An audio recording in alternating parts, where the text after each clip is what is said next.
How can you find a 2-bed, 2-bath apartment in New York City for only $450,000? That's what we're going to talk about today. We're going to jump right into it. This is Kilby Browne with the Property Hats New York City team. Hope you are having a fantastic day. So if you're old enough to remember, back in the 70s, things weren't so great in New York City. There's a very famous saying during the World Series game when the Yankees were playing where the helicopter caught some fires going on in the Bronx. And then the announcers sort of said, the Bronx is burning. Well, the Bronx was burning. There were parts of the city that weren't in great shape. So what happened is people are fleeing the city and they go into the suburbs. And some building owners decided that they were just going to let go of their buildings and they started being run down. These rundown buildings were also being burned down. So the city decided to come up with a plan to let the renters or the locals, the people who live in these buildings, own the property so that these buildings can be saved, the community can be saved, and that things could get better. So what they did is they set up something called the HDFC, Housing Development Finance Corporation.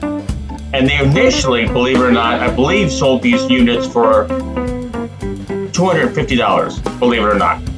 So now, fast forward to 2020, we're talking, from the mid-70s, 1977, 78, all the way up to 2020. There might be about, I'm guessing, 3,500 units around the city. A lot in Harlem, maybe some in the Bronx, maybe some in the East Side, Lower East Side, some in Brooklyn. So here's the gig. You basically have to, this is what they call basically the average median income. You have to earn a certain amount of money. You can't earn too much money. So these are not market priced apartments. So for example, if you're one person, you might be only allowed to earn a maximum $85,000. If you're two people in the family, let's call it $105,000, $110,000, $120,000 as the family grows. I think you get the point. The trick is to pass the co-op and also probably get a mortgage. To pass the co-op, you are going to need the down payment.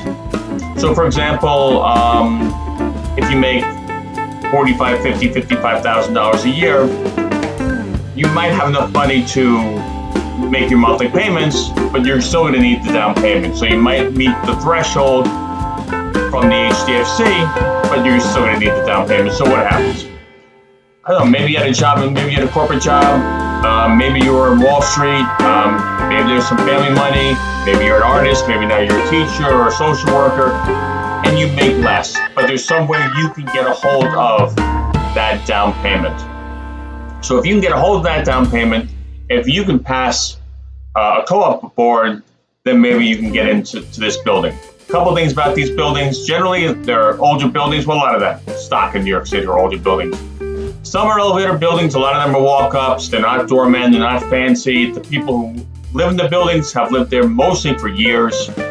It's like a small community. They're usually kept up pretty well, but these people, because they don't have a lot of money, they're not investing in creating this gorgeous new lobby. So don't expect it to be, like a doorman building, gorgeous lobby. It's not that. It's a nice, solid home. So there are a couple of things to look for. You have to know if this is something that potentially that you could fit into. I'd like to chat with you about it. There are also things about the flip tax you have to be concerned about. We can talk to you about that.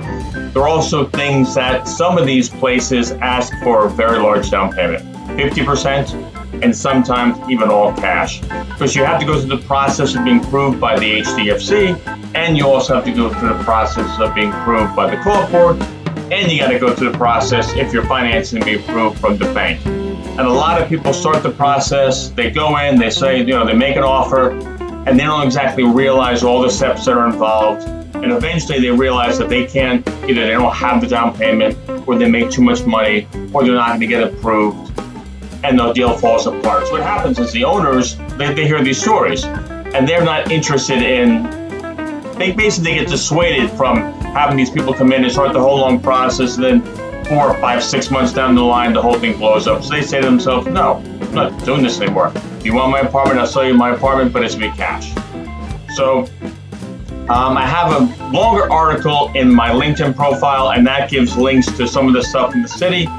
So if you're looking for that magical 2-bed, 2-bath for $450,000 in Harlem, maybe in Crown Heights, maybe this could be a very good program for you. I'd like to talk to you more about it. Once again, this is Kilby Browne with the Property Acts New York City team. Hats off to you. Have a fantastic day. Keep well. God bless. And thanks for watching our channel. We really appreciate it. More good stuff to come. All the best. Bye-bye.